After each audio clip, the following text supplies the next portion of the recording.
This story of the Maya is one of mystery, brilliance, and tragedy. It is a tale about a civilization that reached for the stars, built monumental cities in the jungle, and mastered the sciences of time and the heavens. Yet in the end, it is also a story of silence, when the great voices of the Maya cities vanished, leaving only ruins and questions behind. The Maya were not a single kingdom, but a network of city-states stretching across present-day Mexico, Guatemala, Belize, Honduras, and El Salvador. Each city had its own kings, priests, and warriors, but all shared a common culture and language. They built towering pyramids, carved intricate glyphs, and aligned their temples with the stars. For centuries, the Maya thrived. Their cities rose higher than the jungle canopy, filled with plazas, temples, and ball courts. Farmers carved fields out of unforgiving land, producing maize, beans, and squash to feed their growing populations. Art and trade flourished. Jade, obsidian, cacao, and feathers of exotic birds moved across the empire, carried by merchants through rivers and roads. Priests studied the skies and created calendars more precise than those of Europe at the time. The Maya world pulsed with energy, ambition, and faith. But greatness carried its own shadow. The rulers claimed divine blood, demanding loyalty, labor, and sacrifices from their people. Wars between rival cities grew more violent as kings sought glory, captives, and the favor of the gods. In the heart of temples, drums thundered and blades fell, spilling blood to nourish the deities. By the 8th century, the Maya lowlands were at their height. Cities like Tikal, Copan, and Palenque held tens of thousands of people. The jungle was dotted with shining stone temples, and dynasties traced their lineage back centuries. But behind the brilliance, cracks were forming. The soil grew tired. Farmers cleared forests for fields, but overuse left the land barren. Maize harvests shrank, and hunger stalked the villages. Droughts, confirmed by modern climate studies, struck the region again and again, drying rivers and turning lakes into cracked earth. As hunger spread, wars intensified. Neighboring cities turned against each other, raiding for food, water, and captives. Walls and fortifications rose around once open plazas, a sign that trust had withered. Blood that once flowed for gods now flowed for survival. The kings, once seen as divine, began to lose their power. When crops failed and rain did not come, people questioned the priests and rulers who promised to speak with the gods. The grand rituals continued, but faith eroded as the heavens remained silent. By the late 9th century, collapse spread across the Maya heartland. One by one, cities that had stood for centuries were abandoned. At Tikal, the great pyramids that once glimmered above the jungle were left to the vines. At Copan, carved stele depicting mighty kings stood watch over empty plazas. The silence must have been deafening. Markets that once buzzed with traders carrying cacao and jade fell quiet. Ball courts where warriors once competed echoed only with the cries of birds.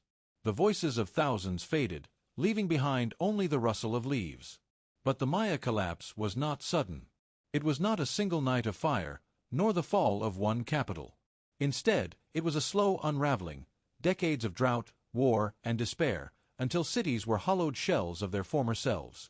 Some survivors fled north and west, seeking refuge in regions less stricken by drought. Others gathered in smaller towns, clinging to old traditions. The grand dynasties of divine kingship were broken, but the people themselves endured. The Spanish conquistadors who arrived in the 16th century did not find a dead civilization. They found scattered Maya communities, still clinging to their language, rituals, and stories. But they no longer commanded vast cities or empires. The age of monumental Maya kings was already over. Even so, the memory of their greatness survived in stone. The pyramids, temples, and carvings that the jungle devoured stood as witnesses to a vanished world. When explorers uncovered them centuries later, they marveled at the beauty of a civilization that had once rivaled the greatest in the world. The rituals of the Maya offer a window into their fears and hopes.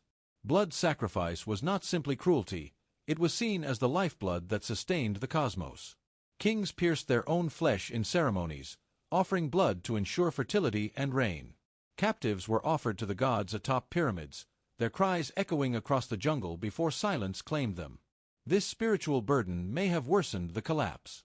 As drought deepened and famine spread, rulers demanded more sacrifices to appease the gods. But the blood did not bring rain, and faith withered.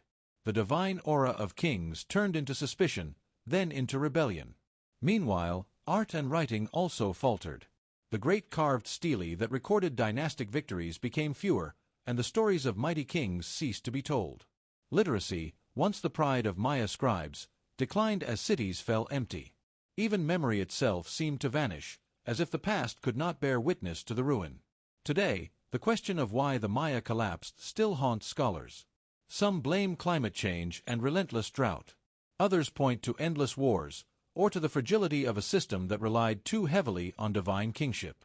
The truth may be that all of these forces collided, creating a storm no society could withstand. But the Maya never truly vanished. Millions of Maya descendants live today in Mexico and Central America, speaking the languages of their ancestors and preserving fragments of ancient traditions. Their survival is proof that while cities may fall, people endure. The ruins scattered across the jungle are not empty stones. They are echoes of lives once lived, of prayers whispered to the gods, of markets filled with voices, of triumph and tragedy.